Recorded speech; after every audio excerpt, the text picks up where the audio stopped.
귀한 찬송 감사합니다. 기대 불일치 이론이라는 말이 있습니다. 그 뜻은 사람이 어떤 대상에게 기대를 걸었을 때 그 대상이 내 기대와 다르게 행동을 하면 단순히 실망으로 그치지 않고 극심한 배신감과 분노로 돌변한다라는 이론입니다. 그리고 이 이론의 무서운 점은 이것이 단지 감정의 변화를 뜻하는 것이 아니라 이것이 후에는 무참히 공격까지 하게 되는 실제의 폭력까지 나타나는 것, 그것이 바로 이 기대 불일치 이론의 무서운 점입니다. 그리고 이러한 모습이 사례가 바로 오늘 본문 우리가 보고 있는 이 말씀으로부터 시작이 되어지죠. 종려주일 거리를 가득 채운 군중들은 겉옷을 벗어 예수님 앞에 펴니다. 그리고 종려나무가지를 뻗고 그 앞에서 흔들며 이렇게 외치지요. 호산나라고 말이죠. 근데 그 열광적으로 외쳤던 그들이 단 닷새 만에 완전한 폭력배처럼 바뀌게 되어집니다. 즉 예수님을 향하여 그렇게 열광하며 환호했던 그들이 닷새 만에 정확하게 그들은 예수님을 십자가에 잡아 죽여라 라고 말하는 폭력을 행사하는 모습으로 달라지게 되어져요. 왜? 도대체 어떤 이유 때문에 이들이 이렇게 변화된 것일까? 그것은 바로 하나, 기대에 불일치되었기 때문입니다. 즉 자신들의 기대와 다른 예수님의 모습을 보면서 그것을 단지 배신감, 분노를 넘어서 폭력에게까지 다다른 모습, 그게 바로 이 무리들의 모습입니다. 그리고 어찌 보면 이러한 모습이 오늘 우리의 모습일 수도 있겠다 하는 생각을 갖습니다. 그러면 도대체 이렇게 돌변하면서 예수님을 향하여 폭력까지 행사해버리는 이 무리들의 이 변화, 아니 그 변화를 일으켰던 그들이 갖고 있었던 기대는 무엇이었을까? 도대체 어떠한 기대를 갖고 있었기에 예수님이 그 기대에 부응하지 못하자 이렇게 폭력배처럼 그 삶을 완전히 변화시키며 예수님을 죽음의 자리로 이끌었을까? 오늘 우리가 살필 것은 바로 이들이 갖고 있었던 기대에 대한 두 모습입니다.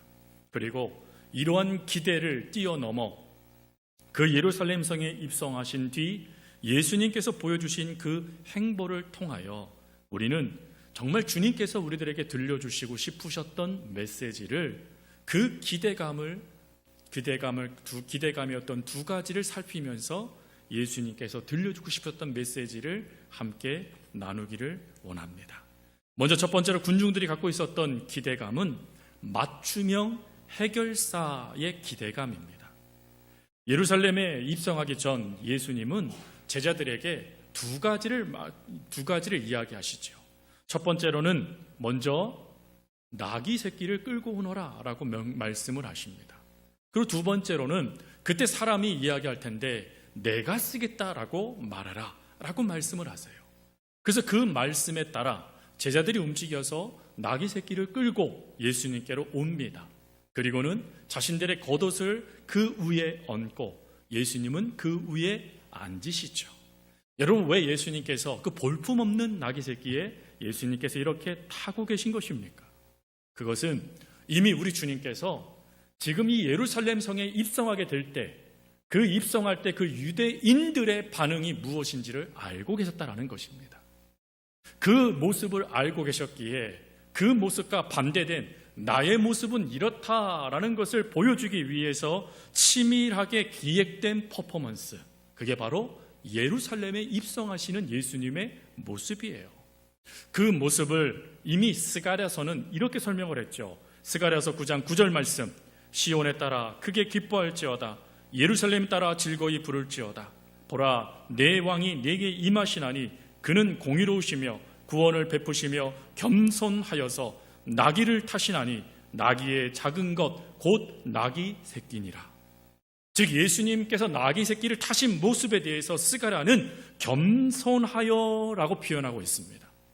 즉 예수님께서는 세상을 군림하는 왕으로 지금 이 예루살렘에 입성하고 계신 게 아니라 겸손, 그 겸손을 예수님은 뭐라고 표현하셨냐면 십자가의 길이라고 표현하셨습니다. 즉 죽기 위하여, 누군가에게 드러나기 위함이 아니라 누군가를 드러내기 위하여 당신이 죽고자 지금 이 나귀 새끼를 타시고 의도적으로 예루살렘에 입성하신 것입니다. 그러나 여러분, 군중들은 예수님의 이 모습에 전혀 관심이 없습니다. 놀라운 것은 그들이 호산나라고 외치고 있지만 그 호산나의 외침은 주님이 나의 구원자이십니다 라는 외침이 아니라 그들이 갖고 있었던 기대, 그들이 지금 겪고 있는 그 문제의 해결자로 예수님을 부르는 외침이었다라는 것입니다. 그러기 위해서는 이 의미를 알기 위해서는 우리가 호산나라는 이 단어의 의미를, 그리고 이것이 어떻게 시작됐는지를 먼저 살펴야 되죠. 여러분, 호산나라는 이 단어가 처음 등장한 것은 시편 118편 25절입니다. 말씀은 이렇습니다. 여호와여 구하옵나니 이제 구원하옵소서. 여호와여 우리가 구하옵나니 이제 형통하게 하소서라는 이 외침. 여기서 여호와여 구하옵나니 이제 구원하소서라는 이 단어가 호산나라는 단어입니다. 즉 호산나라는 이 단어가 처음 쓰여졌을 때 원 의미는 제발 지금 이 어려움에서 살려주십시오라는 부르짖음이었어요. 즉 간청의 기도, 즉 우리가 말하고 있는 것처럼 찬양의 간사나 아니면 감탄해서 호산나 찬송하리로다 하며 그 영광을 돌리는 그 기쁨의 찬송이 아니라 절망적인 상황 가운데 제발 좀 우리를 구원해 주세요라는 탄식의 외침이 호산나였다라는 것입니다. 지금 그들은 이 외침을 부르짖고 있는 거예요.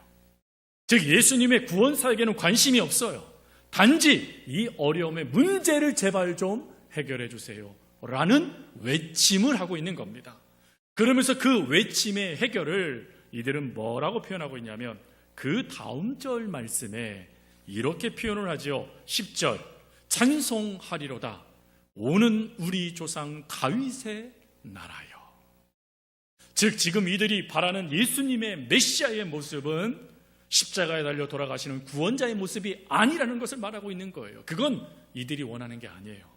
이들이 원하는 건 뭐예요? 다윗의 나라요. 뭘 말하는 겁니까? 나귀 새끼를 타시는 게 아니라 군마를 타시라는 거예요. 죽음의 자리로 가지 마시고 누군가를 죽이는 그런 위대한 영웅과 같은 다윗의 별과 같은 칼을 드셔라 라고 지금 말하고 있는 것입니다. 즉 예수님이 다윗의 자손입니다 라는 걸 말하는 게 아니라 다윗의 영광을 예수님 당신이 이루셔야 됩니다 라는 기대 섞인 간청, 그게 바로 지금 이 구절의 원의미입니다. 그렇습니다. 분명 예수님은 죄의 문제를 해결하시기 위해서 예루살렘 성에 입성하셨어요. 심지어 그들이 오해할까봐 나귀 새끼를 타시면서 내가 지금 이렇게 하기 위해서 이곳에 왔어라는 걸 보여주셨어요. 하지만 그들은 그것엔 관심이 없어요. 단지 군마를 탄 정복자, 로마의 압제에서 자신들을 해방할 해방자, 그 해방자가 되라라고 예수님께 억지로 강요하고 있는 것입니다. 즉 문제 해결만 해주시면 된다라는 거예요. 여러분, 이러한 모습이요 이곳에서만 나타난 모습이었을까? 아니죠. 요한복음 6장 말씀을 아실 겁니다. 오병이어의 기적이 기록된 말씀이에요. 예수님께서 물고기 보리떡 5개와 물고기 2마리로 5,000명이나 넘는 사람들을 먹이십니다. 남자만이죠. 그러니 정말 수만 명의 사람들을 먹이신 사건이 발생되어져요. 근데 그 사건 이후에 놀라운 반응이 나타납니다. 그 먹을 것, 그 문제 해결의 역사가 나타나게 되어지자 그 자리에 있었던 수많은 무리들이 즉시 어찌합니까? 성경은 이렇게 말씀하죠. 억지로 임금 삼고자 했다. 예수님을 단지 문제 해결자쯤으로 여겨서 먹는 문제 해결해 주시는 분으로 그들이 예수님을 임금 삼으려 했던 모습이 등장합니다. 그래서 예수님은 어찌합니까? 그들의 손을 뿌리치시고 즉시로 그곳을 떠나버리십니다. 왜요? 예수님이 오신 목적은 우리를 죄의 문제에서 살리시기 위해서 오셨는데 이 무리들은 예수님을 단지 문제 해결자쯤으로 여겨버려서 이 문제만 해결해 주시면 당신은 임금이 될 수 있다라고 말하고 있기 때문이네요. 그래서 예수님은 그 역사를 거절하시며, 아니, 나는 문제 해결자로 이곳에 온 것이 아니라 나는 너희들의 죄의 문제를 해결하기 위해 온 구원자다라는 걸 보여주시기 위해서 떠나버리신 것입니다. 혹시 지금 우리의 신앙도 이러고 있지는 않습니까? 예수님을 나의 구주, 나의 하나님으로 믿지만 어느 순간부터 그 예수님을 문제 해결자 정도로 여기고 계시지는 않습니까? 즉, 내가 하나님 앞에 예배드리고 있지만 예수님은 마치 내 인생의 문제를 척척 처리해주는 그런 사람 정도쯤으로 우리가 취급하는 일들이 너무 많아요. 실례로 여러분, 우리가 기도합니다. 정말 세밀하게 짜여져 있는 각본대로 우리가 끊임없이 하나님께 기도합니다. 근데 만약에 하나님께서 그 기도에 응답하지 않으시면 우리는 어떤 반응을 보입니까? 감사하시나요? 아니면 하나님의 그 뜻이 무엇인지 모르겠으니 하나님 그 뜻을 알려주세요라고 말하면 또다시 기도하시나요? 우리는 그렇지 못하죠. 우리는 사실 무리와 같은 반응을 합니다. 우리도 무리들처럼 예수님께 문제 해결자를 해결해 주실 것을 허락해 주시지 아니하시면 우리들도 기대 불일치의 이론을 보이면서 그 하나님을 향한 잘못된 반응을 보이는 게 우리들의 모습이라는 것입니다. 실례로 내가 원하는 영상을 보여주지 않으면 구독 취소해버리듯이 그 신앙을 구독 취소해버리는 그 현실이 우리의 모습이라는 거예요. 그러나 이러한 반응, 이런 무리들의 반응에도 주님은 어찌하시죠? 분명한 퍼포먼스로 그 의도를 드러냈음에도 불구하고 그들이 이해를 못해요. 엉뚱한 메시아만 찾아요. 그러자 우리 주님이 나귀 새끼의 고삐를 탁 꺾으셔서 다시 되돌아가셨나요? 복음은 무엇일까요? 복음은 그럼에도 그 자리를 나아가는 거예요. 그들이 오해해요. 그들이 잘못된 반응을 보여요. 심지어 후에는 예수님을 배신까지 해요. 그러나 그 모든 것들을 아시면서도 우리 주님은 묵묵히 그 걸음을 걸어가셨다라는 것입니다. 왜요?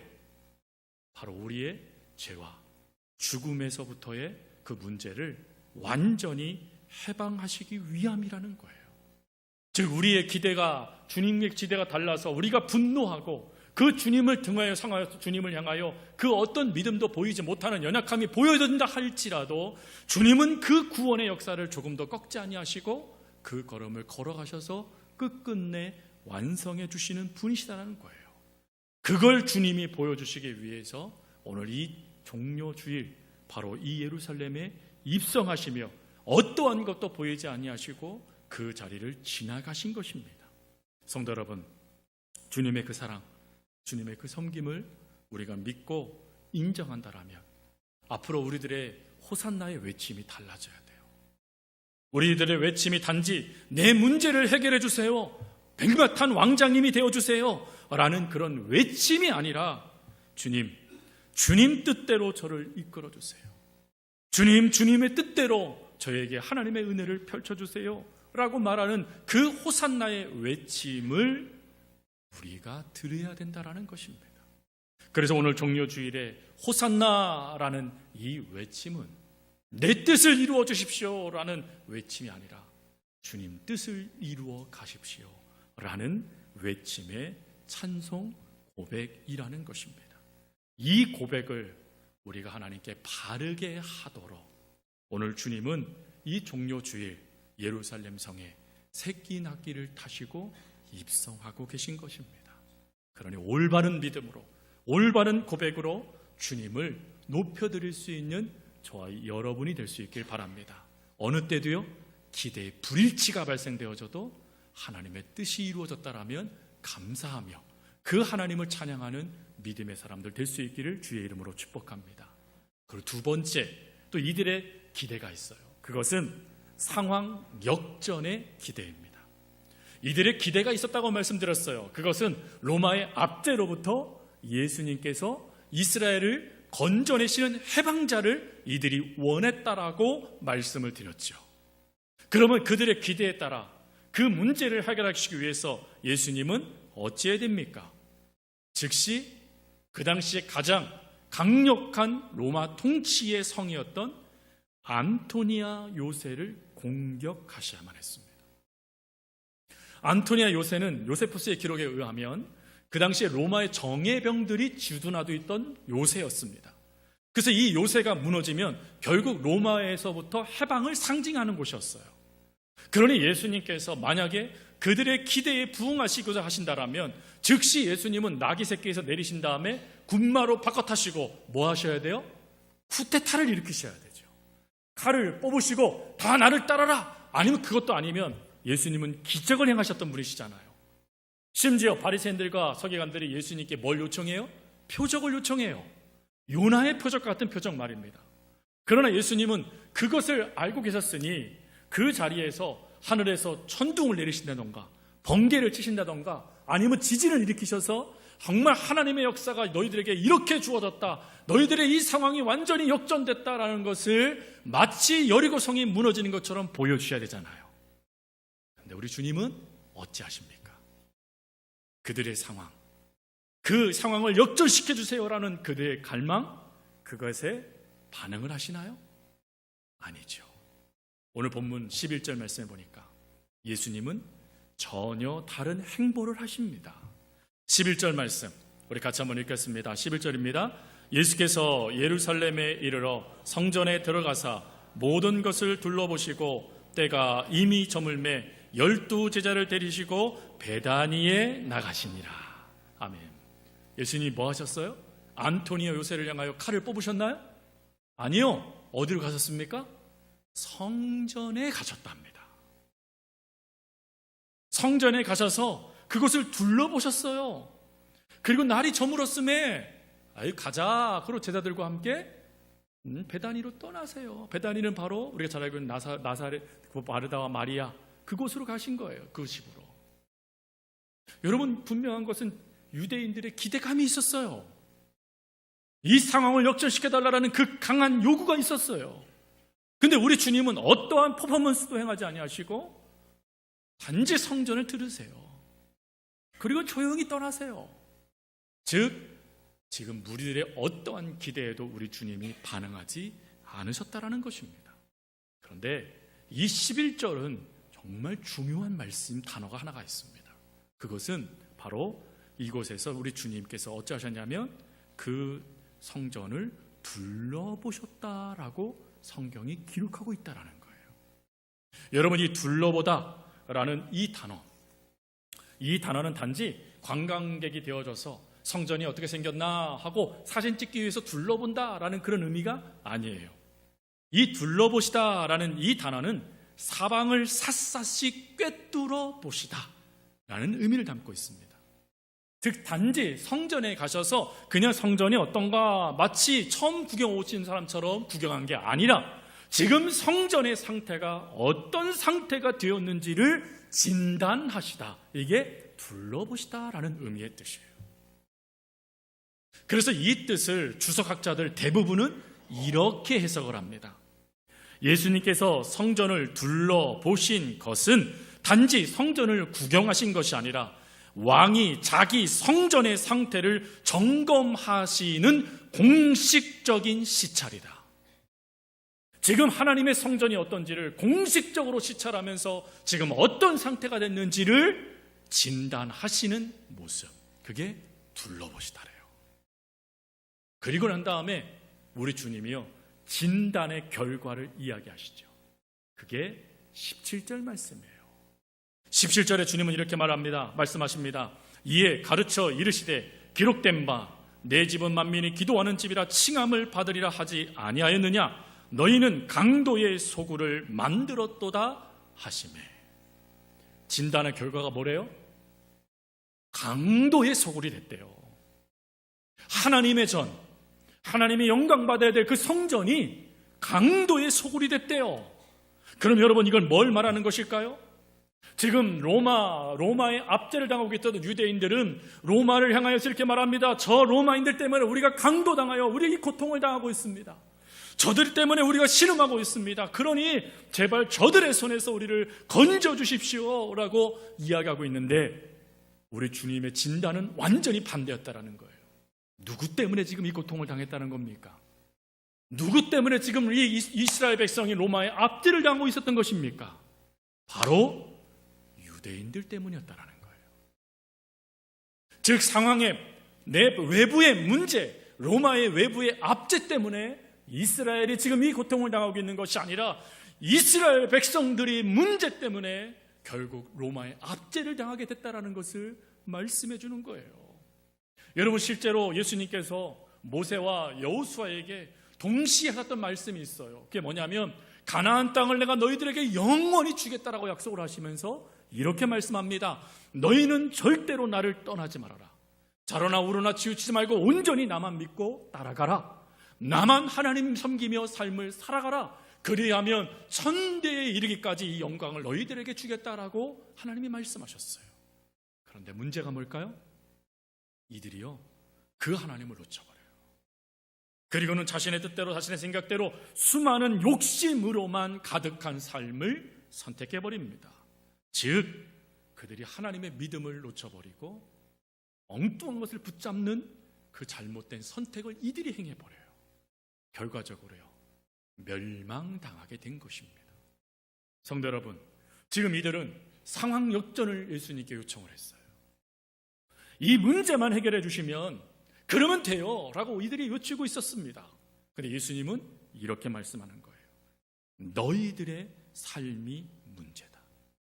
너희들의 믿음이 문제다. 로마가 문제가 아니라 너희 안에 썩어버린 너희들의 그 믿음이 문제다 라고 말씀하고 계시는 겁니다. 성도 여러분, 오늘 우리들도 우리 주님께서 지금 이렇게 진단하실 수 있다는 것을 아셔야 돼요. 사실 우리들도 내 꼬여버린 이 문제들, 이 현실들, 이 아픔들의 문제만 하나님이 해결해 주시면 된다라고 생각을 해요. 그러나 문제는, 우리 주님은 그것은 부차적인 거예요. 먼저 우리 심령을 살폈습니다. 지금 우리들의 믿음의 상태가 어떤지, 하나님을 향한 우리의 자세가 어떤지, 지금 우리의 심적인 상태가 지금 어떤지를 우리 주님은 정확하게 그걸 진단 내리세요. 그래서 여러분, 그런 경험들을 해보신 적 있으실 거예요. 하나님 이 문제를 해결해 주세요라고 기도했는데 자꾸 하나님이 너 안에 있는 죄의 문제가 있어 라고 말씀하시듯이 자꾸 내 안의 문제만 살피시는 모습을 경험할 때가 있습니다.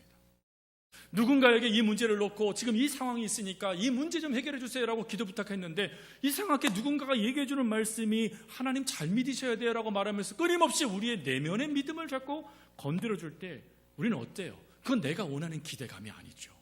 그러니 불쾌해요. 아니 그거 말고요, 이 문제를 놓고 기도해 주세요. 우린 자꾸 이렇게 얘기합니다. 그러나 우리 주님은 그것은 두 번째예요. 먼저는 지금 하나님과 우리 사이의 문제를 먼저 회복하기를 원하세요. 그래서 우리 주님은 그 성전을 마치 들여보시며 은밀하게 세밀하게 살펴보셨듯이 우리 심령을 세밀하게 살피시면서 진짜 이유가 무엇인지, 문제가 무엇인지를 들추어내신다는 것입니다. 그런데 이것은요, 여러분들을 부끄럽게 하시기 위함이 아니에요. 여러분들을 회복하시기 위한 하나님의 조치예요. 여러분, 예수님께서 성전에서 그렇게 난리를 치시면서 이 집은 만민이 기도하는 집이야 라고 외치셨던 목적은 그들의 죄를 깨달아 다시금 기도하는 집으로 만들어 하나님께 영광을 돌리기 위하신 예수님의 극명하신 선택이셨어요. 하지만 그것을 믿지 않아요. 마음을 생각하지 않고 외적인 것에 모든 것을 빼앗겨 버리니까 그 마음이 썩어 문드러졌음에도 불구하고 잘 믿고 있다 착각해 버리는 거예요. 여러분, 이런 모습이요, 나아만 장군, 열왕기하 5장에 나오는 나아만 장군에도 나타나죠. 나아만 장군이 나병 환자예요. 천벌이라고 말하는 나병에 걸렸어요. 그럼 여러분, 이 문제를 해결할 길이 없으니까 얼마나 고통스럽겠습니까? 근데 소식이 들려왔어요. 게지바이를 통해서 엘리사 앞에만 가면 낫는데 하는 그 말입니다. 그 말 믿고 나아만 장군이 엘리사가 있는 곳까지 찾아와요. 그때 그는 기대하는 것이 있었어요. 그 기대가 뭐죠? 그의 분노의 내용이에요. 저가 나와서 내게 절하고 하늘을 향하여 손을 들고 그 다음에 나를 고쳐야 될 건데 그러지 않고 종을 보내? 라고 하면 분노하거든요. 그 당시에 주술가들이 이렇게 했거든요. 그러니까 그런 얘기를 해요. 그는 어찌합니까? 가자! 그러고 그 은혜의 역사를 놓쳐버리는 실수를 범해버립니다. 분명한 것은 하나님은 이 나아만, 이방인이었던 나아만 장군을 고치시겠다라고 엘리사를 통하여 7번 물에 가서 씻어 그 말씀을 하셨어요. 심한 거 말씀하신 것이 아니에요. 죽은 사람처럼 살아라고 말씀하신 것도 아니에요. 물로 씻으라는 거예요. 그러면 씻으면 되잖아요. 그런데 지금 내 기대가 불일치됐어요. 그러니까 분노해버려요. 이 문제를 해결하기 위해서 내게 달려와야지, 즉 VIP 대우해줘야지, 왜 나를 이렇게 없는 사람처럼 여겨? 기분 상해버린 거예요. 여러분, 기분이 중요해요? 내가 죽을 병이 걸렸는데, 내가 이 병 때문에 지금 고통 가운데 있는데, 이 병이 났는데 그 기분이 뭐가 중요해요? 근데 내 자신을 제대로 보지 못하니까 겉에 있는 것을 가지고 자꾸 자기를 드러내는 모습이 나타나는 거예요. 그러다 보니까 하나님의 은혜도 놓쳐버려요. 그때 한 종이 말하죠. 주인님, 더한 것도 하려고 하지 않으셨습니까? 하물며 이 씻는 것입니까? 그 말에 정신이 버뜩 들어요. 그리고 씻습니다. 결과적으로요, 병만 고침받은 게 아니에요. 여러분, 성경 말씀을 보면 어린아이의 살과 같았더라. 더 좋은 모습으로 회복된 거예요. 그 회복되어지자마자 드디어 나아만의 내면이 깨져버려요. 그리고 그 다음부터 나아만이 뭐라고 고백하죠? 그 다음부터 나아만은 나 장군 나아만이라고 말하지 않아요. 이렇게 얘기합니다. 당신의 종에게. 즉 더 이상 내 자신을 드러내는 주인 노릇하지 않아요. 저는 착각했습니다. 내가 내 인생의 주인인 줄 알았습니다. 근데 본이 내 인생의 주인은 하나님이셨군요. 그 하나님 앞에 제가 무릎을 꿇습니다 하며 철저하게 그 삶을 하나님께 드리는 이방의 장군이 되어집니다. 성도 여러분, 하나님은 이런 은혜, 이런 축복이 우리 가운데 있기를 원하세요. 즉 우리는 끊임없이 이 상황이 바뀌면 나도 바뀝니다 라고 우리가 이야기합니다. 그러나 하나님은 반대로 얘기하세요. 네가 바뀌면 상황이 바뀐다. 그래서 우리를 바꾸시고자 하나님은 상황이 아닌 우리 내면을 역전시키시며 끊임없이 우리 내면이 하나님 앞에 바로 서도록 역사하신다라는 것입니다. 성도 여러분, 지금 여러분들의 내면의 성전은 어느 곳입니까? 어떤 상태이십니까? 기도하는 집이 되셨습니까? 강도의 소굴이십니까? 하나님은 오늘 말씀을 통하여서 우리의 이 내면의 성전이 기도하는 집이 되기를 원하십니다. 그러면 상황 바뀌어집니다. 저와 여러분들의 그 내면이 달라지는 그 순간 상황 역전되어집니다. 그게 하나님께 주시는 복의 은혜예요. 그러니 이 은혜를 믿는다라면 오늘부터요, 하나님이 내 상황보다 내 내면의 시선을 더 두고 계신다라고 하면 그 상황에 외면하거나 도망치지 마세요. 오히려 여러분들을 하나님이 고치셔서 그 고치심을 통하여 여러분뿐만 아니라 여러분 상황까지 완전히 바꿔가시고자 하시는 하나님의 역사가 지금 시작되고 있다는 것을 믿고 기쁜 마음으로 그 은혜에 참여하세요. 그러면 진짜 상황 역전의 역사가 나타나기 시작할 겁니다. 진짜 하나님의 그 은혜가 여러분들을 살리기 시작할 거예요. 말씀을 정리합니다. 사랑하는 성도 여러분, 기대 불일치 얼마든지 나타나요. 그러나 그 기대 불일치를 깨뜨리시며 다시금 하나님의 구원의 그 역사로 일으키시기 위하여 우리 주님은 종려주일 그 볼품없는 나귀 새끼를 타시고 예루살렘에 입성하셨습니다. 어떠한 퍼포먼스도 보이지 아니하시고 단지 그 내면의 문제를 들추시며 우리를 회복의 자리로 이끌어 주십니다. 그때 기쁜 마음으로 내가 고백해야 될 찬송의 호산나가 문제 해결자가 아니라 진정한 나의 구원자로 고백되어지는 찬송을, 그리고 내 안에 있는 성전이 강도의 소굴이 아니라 하나님을 온전히 기도하는 기도의 집으로 나아가는 저 여러분들의 삶의 결단, 그 은혜가 있어지기를 주님의 이름으로 축복합니다. 우리 말씀을 의지해서 우리 함께 찬송했으면 좋겠어요.